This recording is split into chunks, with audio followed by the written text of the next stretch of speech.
धृतराष्ट्र उवाच से प्रारंभ है श्री गीता जी। और धृतराष्ट्र उवाच के श्लोक में धृतराष्ट्र ने प्रश्न संजय से किया है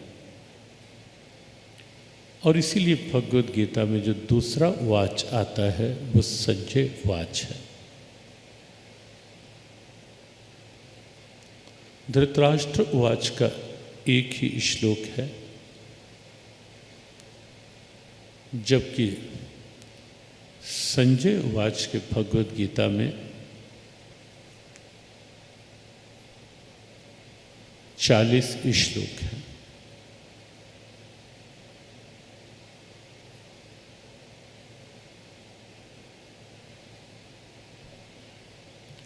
संजय एक ऐसा पात्र है महाभारत का जो राजा के रूप में धृतराष्ट्र के साथ है। धृतराष्ट्र राजा है, संजय उनके मंत्री की भूमिका भी निभाता है, आवश्यकता पड़ने पर सारथी की भी, साथी भी।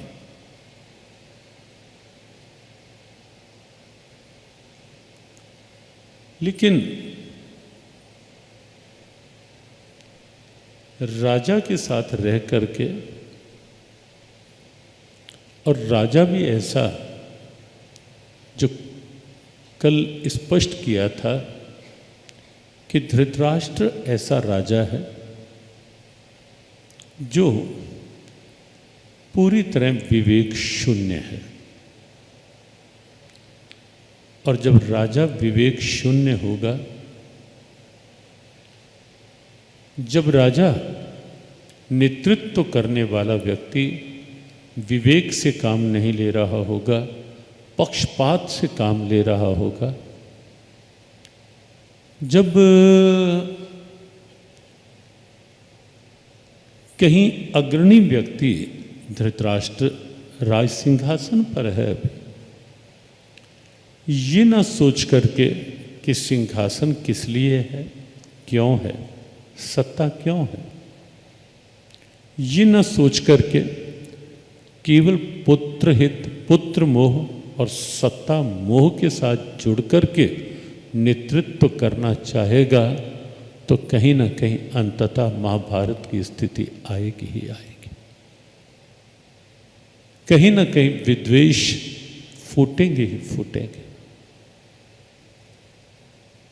महाभारत की बात हो या महाभारत के सार के रूप में श्रीमद् भगवद गीता की बात हो, अब बिल्कुल पाएंगे एक एक बात, एक एक भाव, एक एक पात्र की भूमिका।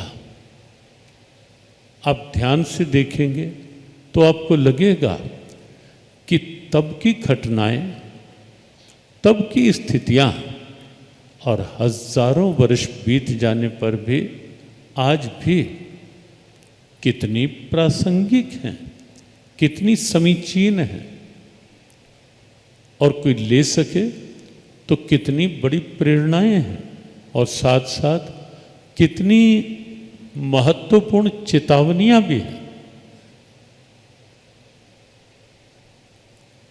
राजा मोह अंध है धृतराष्ट्र, उसको दो ही स्थितियां हैं उसके सामने, एक पुत्र मोह की है और एक सत्ता मोह की है, तीसरी बात उसके पास नहीं। वृत्ति मोह में अटकी हुई है और मोह भी संकीर्ण। और कुछ लोग कहते हैं गीता जी को लेकर के कि भगवद गीता मोह निवृत्ति की बात करती है। हमें भी संसार में रहना है, परिवार में रहना है, व्यापार करना है, हमें भी सामाजिक दायित्व निभाने हैं, और यदि गीता की मोह निवृत्ति को हम अपना लें ये परिवार व्यापार ये सब कैसे? देखो, कर्तव्य में आसक्ति हो ये गीता की सीधी सीधी मान्यता है, सीधी सीधी। लेकिन कर्तव्य से इतर अगर हमारी आसक्ति इधर उधर भटकती है, अटकती है, तो निश्चित गीता उस मोह की निवृत्ति करवाकर अपना यथार्थ कर्तव्य क्या है उसके प्रति फोकस करवाने वाला ग्रंथ है। कर्तव्य क्या है? आसक्ति उसमें हो, इसमें नहीं। कर्तव्य के लिए जो पद मिला है उसमें आसक्ति नहीं, उसमें अटैचमेंट नहीं। लेकिन धृतराष्ट्र की आसक्ति सत्ता क्यों मिली है इसमें उसकी कोई रुचि नहीं है।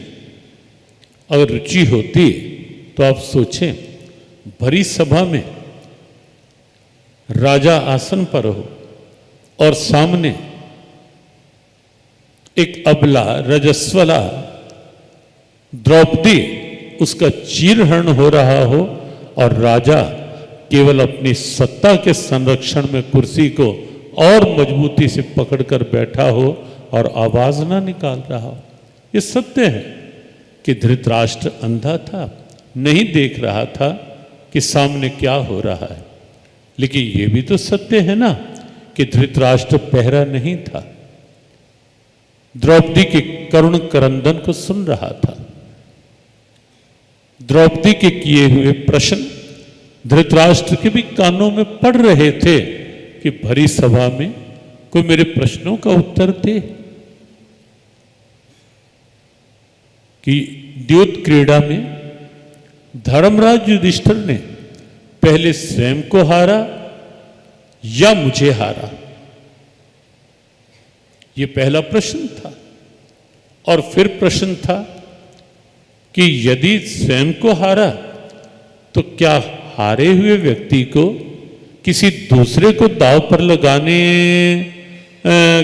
लगाने की बात रह सकती है बीच में क्या? प्रश्न उचित है दोनों। पहले हार चुका था धर्मराज स्वयं को और फिर द्रौपदी को दांव पर, जो अनुचित। लेकिन धृतराष्ट्र मौन था। तो जब सत्ता केवल सीमित हो जाएगी निजी स्वार्थों की आसक्ति में, तो वहां कहीं ना कहीं परिणति जो होगी वो महाभारत के रूप में ही होगी, हुई है। हर बात में कल भी संकेत किया था, हर बात में धृतराष्ट्र की अल्पज्ञता या विवेकहीनता हर बात में दिखाई देती है।